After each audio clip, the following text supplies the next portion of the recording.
I believe that Hamas and its rule in the Gaza has created a society of sociopaths. And that's the only explanation I can come up with to explain why they do the evil they do. Even mass murderers, actual psychopaths in a country like this one, they very rarely boast of their crime. Oh, unfortunately, we agree on that. Following conversation was filmed live in October 2024 at a moment when anti-Israel protests were exploding across the West. University campuses were in chaos, and the world was still trying to process the aftermath of October 7th. In this discussion, Douglas Murray delivers a powerful warning about anti-Semitism, Hamas, Western civilization, and the ideological crisis spreading across Europe and America. Before we begin, I also want to mention that this was filmed before Dennis Prager's spinal injury. Some viewers may notice that he sounds and looks different today. We continue to pray for his full recovery and strength. And now, Douglas Murray and Dennis Prager. Do you think the hatred of Israel is primarily hatred of it because it's the Jewish state, or because it's a Western state? Well, it's all of the above, isn't it? All of the above, yeah. It's also a capitalist state, which not every taxpayer in Israel would agree with. But and it's a successful state. It's a success. It's a terrible thing there. Yeah, terrible. They're unforgivable. Yes, I mean, one of the things that sort of slightly amuses me about, it goes back to what I was saying earlier about the sort of people who just want blood.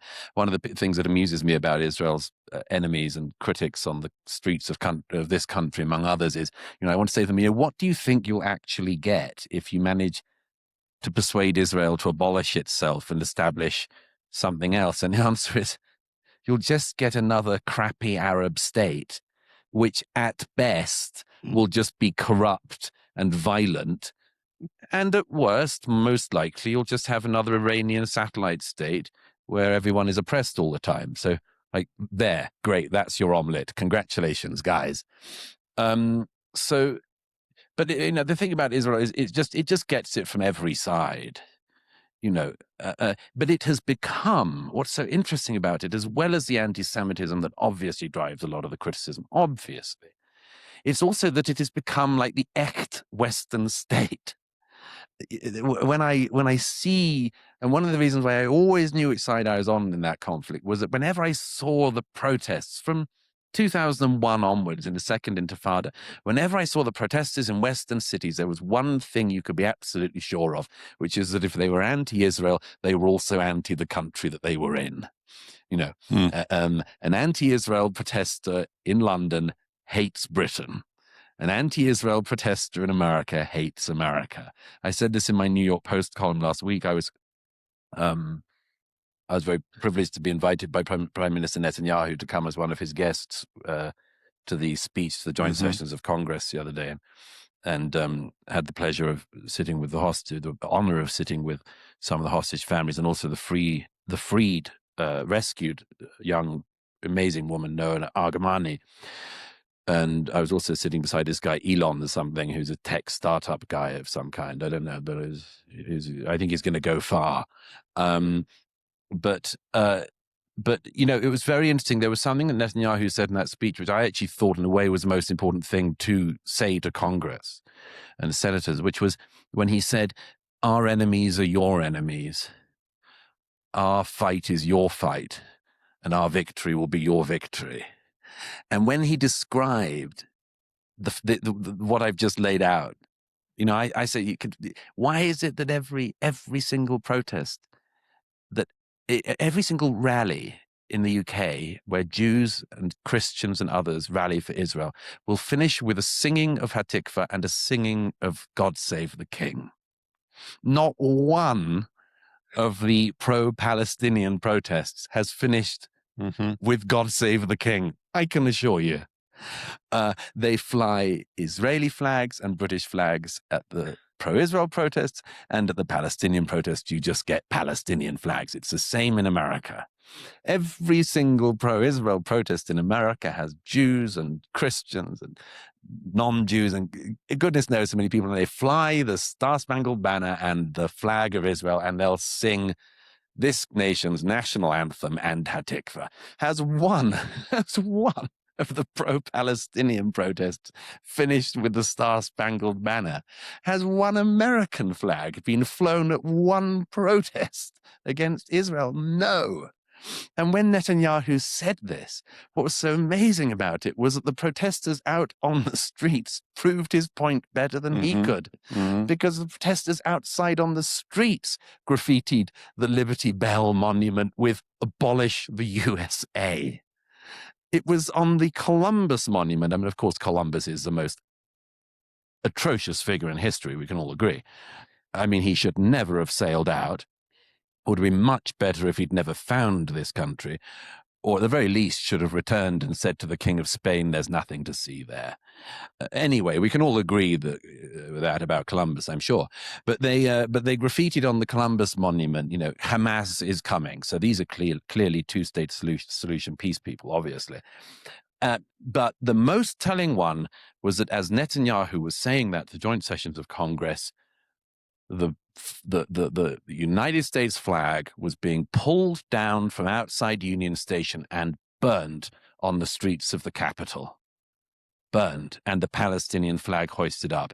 And it was the Speaker of the House and Dan Crenshaw and some other veterans who, after their business in Congress that day, and their last vote, went up to Union Station and re-raised the American flag.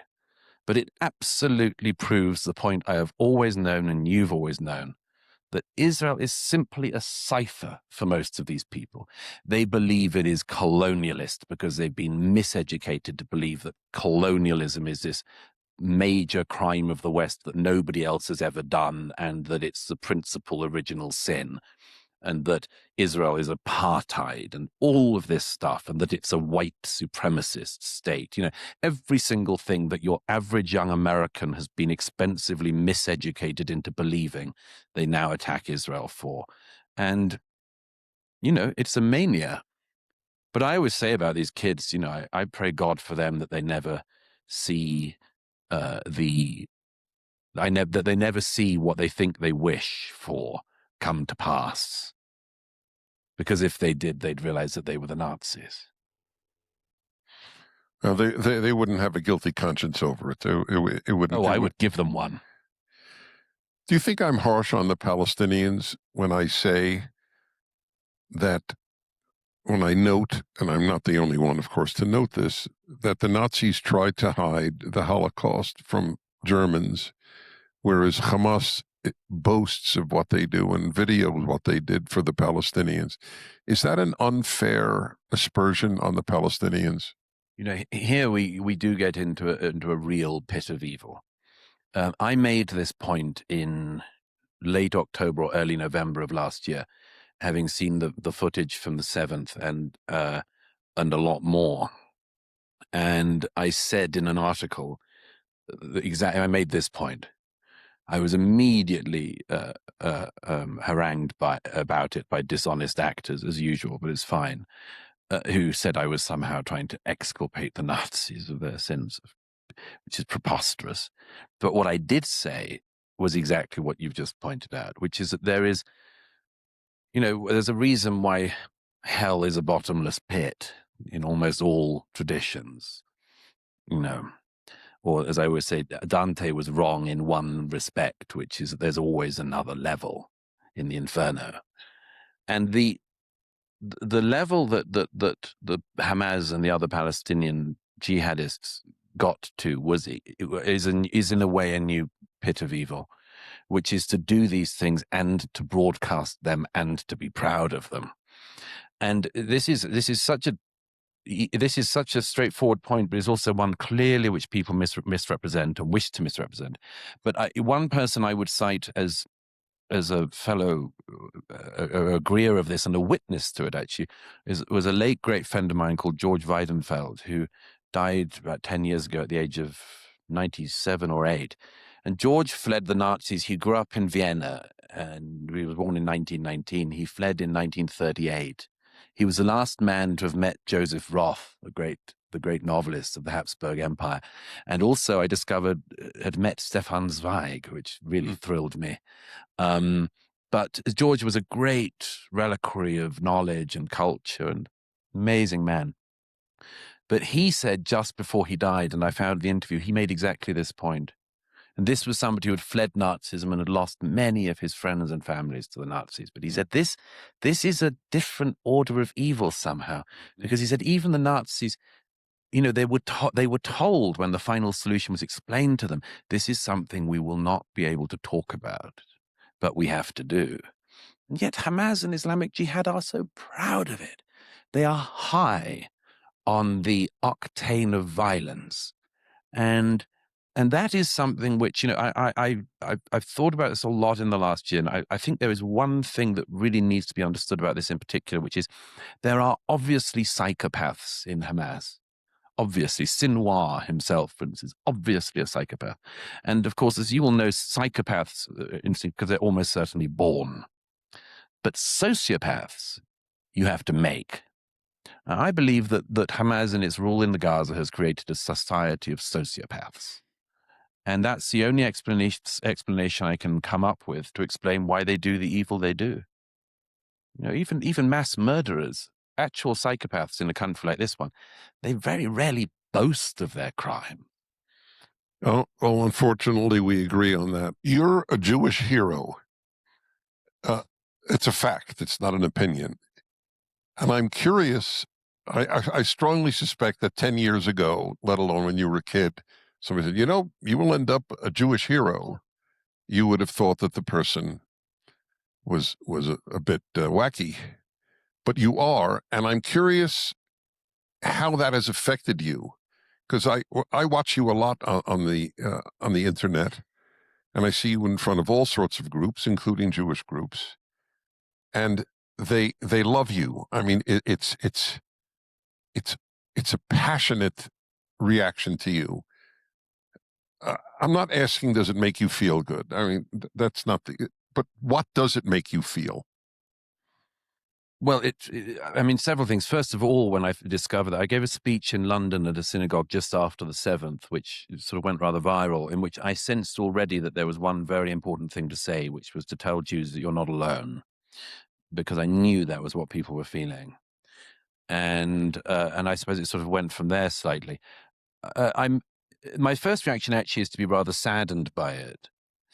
And that's because I find it very sad when Jewish readers and followers say to me, how much encouragement I've given them, because what I feel is that it suggests to them that there aren't very many people saying what I'm saying, and that I can't bear that. I just can't bear that idea. So yes, actually, the first thing is sadness about that. I suppose, secondly, I believe that my defense of Israel and my very clear, line that I'm on the same side and that I'm on the side of Israel against the barbarians is a stand for the West in general. I'm always been of the belief that, as I say, we in America, we in Britain mainly, have the luxury of peace and of having goodish neighbors, and they do not. And that's just the case, but that they are indeed fighting at the forefront of all Western civilization. I suppose in another way, of course, I'm enormously moved by it. Some of my great heroes growing up were great heroes of the Jewish people. And I suppose that part of it, in my own small way, very, very small way by comparison with them, makes me very proud of that connection. Ord Wingate, the great British soldier, was a hero of mine. He was very early. He was a Second World War hero and also a great Zionist hero who went to help make the Israeli army in the 40s. And rather eccentric and, if brilliant, man. And one of my great heroes was Raoul Wallenberg, who I've always found to be an enormously moving figure. He was the figure who was a Swede who moved from Sweden to save the Jews of Hungary in 1944 and saved a lot of Hungarian Jews. And I suppose what I always found so moving about him was that he didn't have to, Douglas Murray's central argument in this conversation is that this was never only about Israel. It's about whether Western civilization still has the courage to defend its own values. And judging by what we've seen across universities, media, politics, and the streets of major Western cities since October 7th, that question is becoming harder to ignore. If you enjoyed this discussion, subscribe to Stand Tall Israel, share this video, please consider becoming a member, and let me know your thoughts in the comments below. Until next time, stand tall and stand strong. If you have a 401k or an IRA, please listen. Gold is at record highs.